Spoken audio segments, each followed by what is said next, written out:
Hey guys, this is Ralph, part of the core engineering team.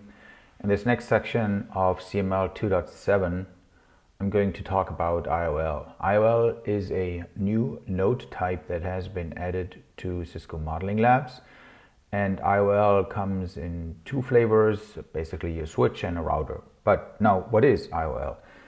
IOL stands for iOS on Linux.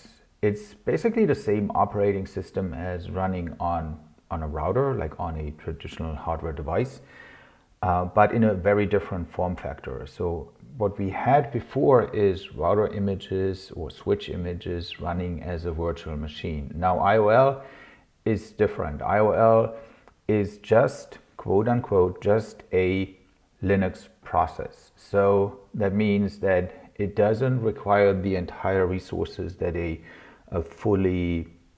full-fledged virtual machine requires. It just is like a program, like any other program that runs on Linux. You start it by running a command line, and it spins up super fast. It uses less resources because it doesn't need those virtual machine underpinnings, and for that it is very resource efficient. It uses less memory in some cases, depends on the image that we are using, but it certainly uses a lot less CPU, and you can run a lot more of these devices at the same time in the same amount of resources available to Cisco Modeling Labs. It starts really fast compared to other machines or other node types, and it also, the image that we are shipping, we are also including a very modern version of iOS. It's iOS XE based, 17.12.1 to be precise, and that comes that's actually a very modern, not classic iOS, a very modern iOS XE based router and switch type that we are adding to Cisco Modeling Labs. There's also a few downsides. Right now, the way it is done, the disk size that is used by an IOL instance is slightly bigger than it actually has to be, because we are copying that image for every instance into a directory. Maybe we're addressing this in the future by being more efficient here, but that's how it currently works. And each of these images is, because it's iOS XE, is a couple of 100 megabytes in size. So compared to like a classic iOS, that image is kind of hard linked or referenced, and only the changes are being written into a disk file. So that is slightly more efficient from a disk usage point of view. There's also no programmability features in IOL images, as you might have expected, let's say, or that actually exist in a CSR 1000V, where you have the ability to run, for example, a container within a CSR 1000V that is XE based. Because of the nature of this thing, it's a process. Those additional advanced capabilities aren't available. And there are some downsides in terms of link state handling, the way that the entire plumbing works between the network fabric, other node types, and IOL itself. The capability of detecting when a link is up and when a link is down is somewhat limited within IOL. But that was also the case with other traditional node types in CML. Some of those can handle link changes more accurate than others.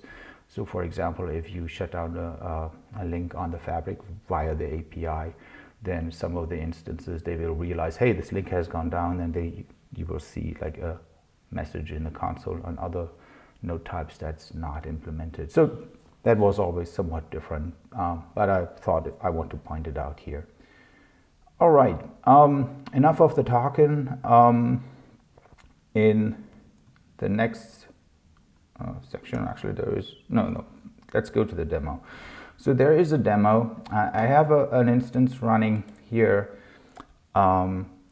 This is actually running in Azure, so it's running in the cloud, and this is I think this is the build that we consider for production. And I have a little lab in here that is running a couple of nodes already. So as you can see, this is all IOL nodes, so they come in two different flavors. I just have these nodes installed here in this instance.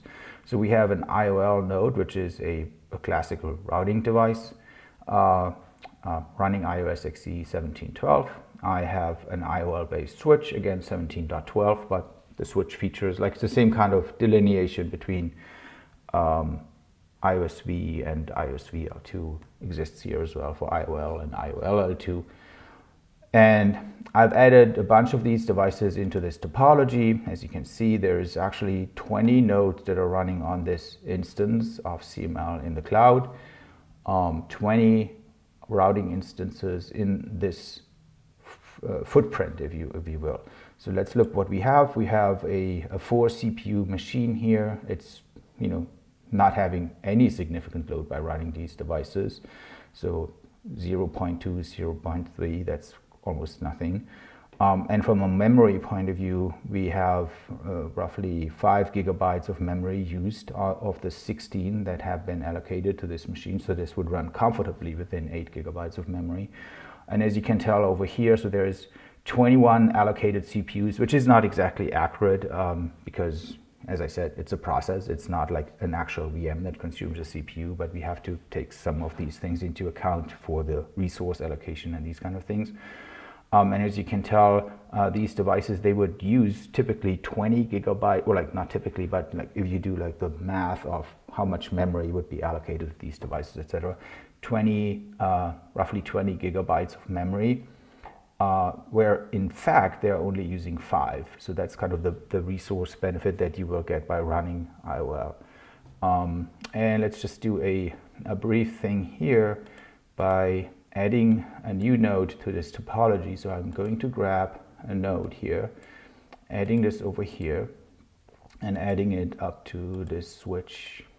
And I'm going to bootstrap the lab. So this is somewhat important, but not only for IOL, but also for other devices, to have some basic configuration in here, to not go into the startup prompt mode of these devices where they don't have any bootstrap configuration. So this has some bootstrap configuration for all the interfaces in there. It is important to have like no IP address and no shutdown or shutdown in there, so that they will come up really fast and take this configuration as their bootstrap configuration.